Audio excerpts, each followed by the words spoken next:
Greetings and welcome to a unscripted ramble. Now, yes, I'm doing the Colostal video. In fact, I've finished recording it yesterday.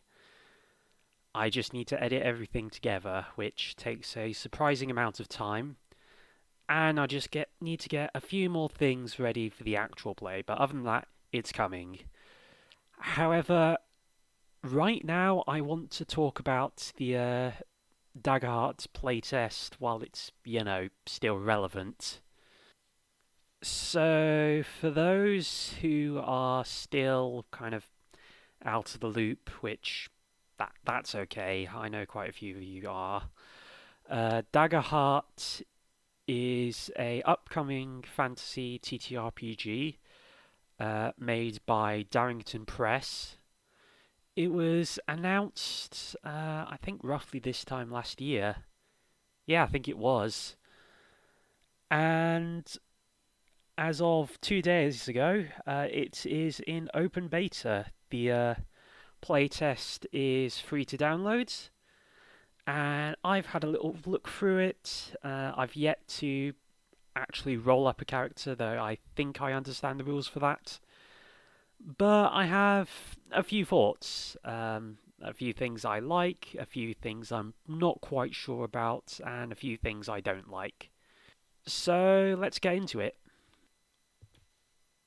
First of all, I want to talk about the duality dice and the hope and fear points. The duality dice are the core resolution mechanic for the game. Basically, if player does something risky, they have to roll the duality dice. It's pretty simple. You roll 2d12. You count the highest dice. So, for example, if one dice rolls a 3 and another rolls a 10, you count the dice with the 10, you just ignore the 3. And depending on which dice rolled higher, the GM then gives you the outcome. One of these d12 is your hope dice, while the other one is your fear dice. Depending on which one rolled highest, it can affect the outcome. So, for example, if you've rolled with hope, your hope dice is the highest, and it is over the target number, then you succeed and there's no unintentional negatives. It is counted as a full success. If you fail, but your hope dice is the highest, then you still fail the task, but something positive happens, something that kind of takes the bite out of it. In either case, you gain a hope point, which that player can use to spend on various abilities. If the fear dice is highest and you've passed, i.e. you've rolled over the target number, then it's a partial success. You succeed, but there's a complication or a negative that occurs. If you roll with fear, your fear dice is highest, but you fail to make the target number, then it's just a complete failure. In either case, the GM gets fear points, which they can use as meta currency. Basically, they can spend this to do things like bring in more enemies to a scene, trigger environmental hazards, etc., etc. The duality dice themselves, I absolutely love the concept. Because it introduces something which I'm pleased to see is becoming more and more common in modern RPGs, and that's degrees of success. Stuff like partial successes or partial failures can really change things up. They can allow the DM to mix things up without kind of taking away a player's victory. They kind of give those ridiculously high rolls more meaning during skill checks. I think they're great, and I'm glad to see them in Daggerheart. Hope points I don't have any problems with. I should also mention hope points are capped out at 5. I think it's good that they have a hard cap because that discourages players from hoarding them and not using them when they really should. Fear points, on the other hand, I'm I have mixed feelings about them. On one hand, I do kind of like the idea of giving the GM a meta currency which they can use to kind of throw a wrench in things. I think it's a great way to raise tension. But on the other hand, I feel like it's very easy to either just hold off them completely or overuse them and inadvertently trigger a TPK, a total party kill, which can be a bit problematic. I think they need to ram home that fear points should be used to escalate matters, not as a means to remove players. The GM should use it to kind of add more tension to what might be a otherwise trivial fight, uh, not turn it into an absolute slaughter. Next, we have the cards. Now, this was kind of when I heard that Daggerheart was going to have bespoke cards, I admittedly kind of misunderstood. I thought it was going to be sort of a bespoke deck of cards similar to the Gloomhaven RPG that would replace some dice and would be required for running the game. Thankfully, that's kind of not the case. The cards here are they're pretty much player raised. I've seen this a lot, and I think this is a really good idea. I love the idea of cards being used as player aids. It speeds things up when referencing stuff like spells or abilities.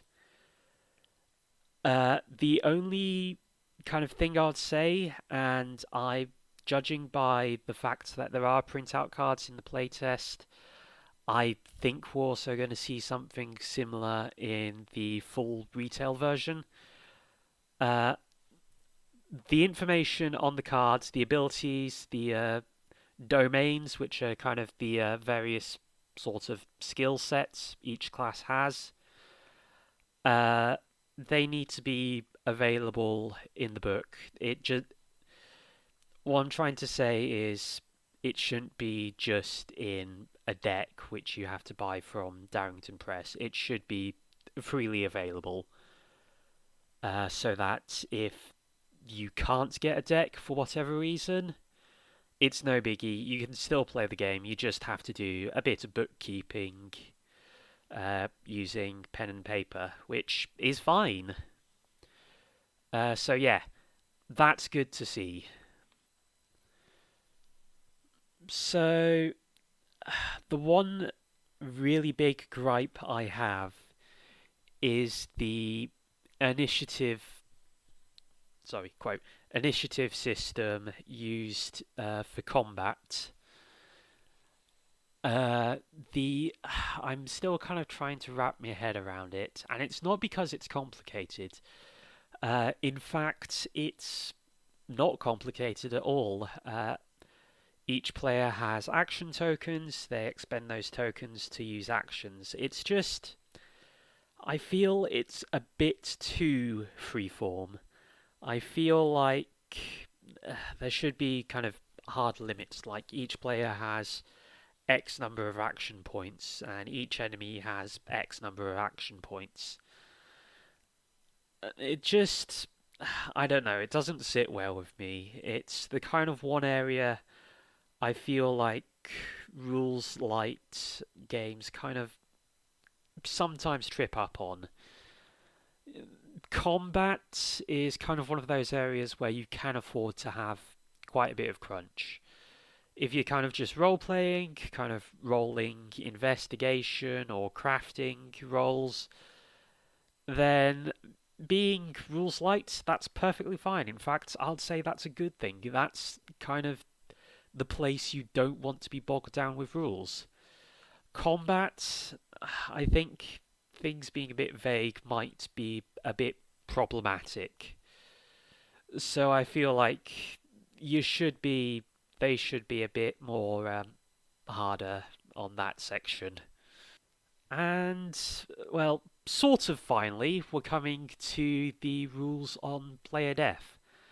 I'm glad to see that they're encouraging, well, if a character reaches 0 hit points, it's not the end of the world. I feel like there's sort of this, I don't know, kind of people in a heroic fantasy, players of heroic fantasy, sorry, think that the character should be invulnerable. They just get badly beat up, but they survive to see another day. Daggerheart, thankfully, doesn't do this. Instead, it kind of gives players some options as to what happens when their character goes down and out. The first one is they kind of make a heroic sacrifice. They make one last action which is counted as a critical uh, with the GM's discretion. I like this mechanic. I think it's very in keeping with the heroic fantasy theme that Daggerfall seems to be going towards. My only concern is that it will be abused in one shots or short campaigns. In fact, I think Matt Colville had a an issue with a similar mechanic um, while developing his RPG. Um, so, well, simple way to solve it is have it cost hope points, or actually, better yet, have it kind of scale on how many hope points a character has. So if they have none, it might just be a kind of partial success but if they're kind of at max, then it's this critical success. I think that would be very thematic and would kind of help dissuade uh, abusing it. The next option is you can save your character at a cost. Now, this is, again, does involve a bit of GM discretion, but I do like this option because it, first of all, it allows a player to keep a character. We've all kind of had those really cool character concepts in D&D, only they get stabbed by a goblin at level 1, and yeah, it's not a great feeling. This can help kind of avoid those things, but it's not a complete safety net. The player isn't completely out of the woods. There is a consequence for choosing this decision, and the GM is free to choose it. They also do receive a scar, which permanently reduces their hit points. I like this. I hope it gets kept in the full version. Maybe a little bit of tweaking. Maybe add a hope cost in there. But otherwise, I like this option. The final option is just test your luck. Roll the dice and hope they are favourable. Uh, this is okay. I'm going to admit I haven't looked at this option too closely, and I've kind of forgotten about it, which should kind of tell you my feelings. I don't think it's as bad as D&D's death saving throws. You're not going to have 3 turns before in which a character just needs to cast a mild healing spell and you're back on your feet like nothing happened. But it's there and it's relatively inoffensive. It's okay. Overall, the rules for character death I quite like, and I do hope make it to the final cut. Finally, something that was included in the playtest, but I don't think is going to be in the final retail version, but I'm glad it's in the playtest, is the design team have noted down their touchstones, what games and media inspired them. This is very good in my opinion because it informs players what they're going for. What is this game meant for? Kind of one of my grievances against D&D 5e is that it presents itself as this generalist system, but in reality, you need to do a lot of home brewing if you want to turn it into a generalist system, because it is by default geared towards heroic fantasy, and I would argue it kind of falls flat there. Here, though, they're just outright saying it. This is designed for heroic fantasy. This is designed for swashbuckling heroes, mighty mages, and barbarians who punch through walls with their bare hands. And that's perfectly fine by me. I'm glad they're kind of communicating that, and I'm glad we can kind of look at their list of influences and see, that's where that came from, or, oh, that's what they were going for. Overall, I'm quite pleased with the Dagger Heart playtest. There are a few areas they need to let it cook for a bit, but I'm quietly confident in the final product, and I'll be watching with great interest. Anyway, that concludes my little unscripted ramble for today. I hope you've enjoyed. If you have thoughts on this video, please use the like, dislike, and comment buttons. I'd prefer if you did the latter. It's a little more informative, but oh well. I'm not your dad. If you want to hear more of this, please hit the subscribe button and turn on notifications. But regardless of what you do, take care, and I'll see you next time. Ta-ra!